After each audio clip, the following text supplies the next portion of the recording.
Terbongkarnya sandiwara ayah di Pati tega menghabisi anaknya. Tak kuat dengar anaknya menangis. Otak saya tuh bingung caranya nenangin semua itu gimana. Wajah kesedihan dan kecemasan Muhammad Soleh Ika Saputra saat mendapati anaknya MKZ hilang ternyata hanya sandiwara. Ayah asal Pati bahkan bersandiwara dengan membaca ayat kursi 110 kali hingga menebar beras dan garam agar MKZ kembali. Kedok Soleh terbongkar usai MKZ ditemukan tewas mengapung di sungai. Soleh pun digelandang ke kantor polisi pada Selasa 2 Mei malam. Di hadapan polisi, alasan nekat menghabisi nyawa bayinya yang baru berusia 3 bulan. Diketahui, Soleh tak bisa menahan emosi saat mendengar anaknya selalu rewel. Otak saya merasa kuat. Niku mentok niku lagi. Apa katanya emosi ngoten. Karena kedua anak itu pada rewel. Otak saya tuh bingung caranya nenangin semua itu gimana. Terus langsung saya inisiatif itu mau nyekap anak saya yang itu hingga tidak bernafas. Pengakuan ini disampaikan Soleh saat dihadirkan dalam rilis tersangka di Polres Pati. Kapolresta Pati, Kombes Pol Andika Bayu Aditama mengatakan kasus pembunuhan terungkap setelah orang tua MKZ melaporkan kehilangan anak.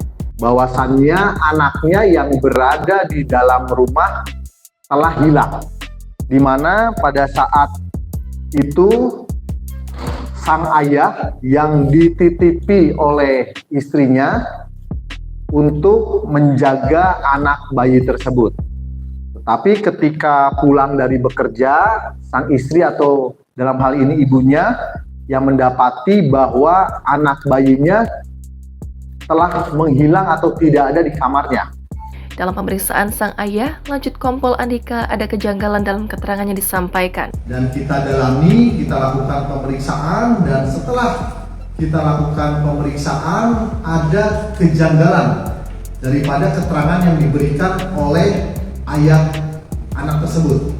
Sehingga kita mendalami kembali dan akhirnya terungkap bahwasannya sang ayah daripada anak bayi tersebut adalah pelaku yang membunuh daripada anaknya tersebut. Sementara itu, Soleh mengaku emosi lantaran anaknya rewel. Setelah korban meninggal, Soleh mengambil tas kresek hitam di bawah lemari pakaian. Otak saya merasa kuat. Niku mentok niku lagi. Apa katanya emosi ngoten. Karena kedua anak itu pada rewel. Otak saya tuh bingung caranya nenangin semua itu gimana. Terus langsung saya inisiatif itu mau nyekap anak saya yang itu hingga tidak bernafas. Setelah itu, Soleh meletakkan mayat anaknya ke dalam jok motor untuk dibuang ke sungai. Soleh mengaku baru 5 hari belakangan momong anaknya lantaran istri jualan. Ayah dua anak itu menyesal telah membunuh anaknya. Menyesal nggak melakukan perbuatan ini? Betul-betul menyesal atau tidak? Iya, menyesal.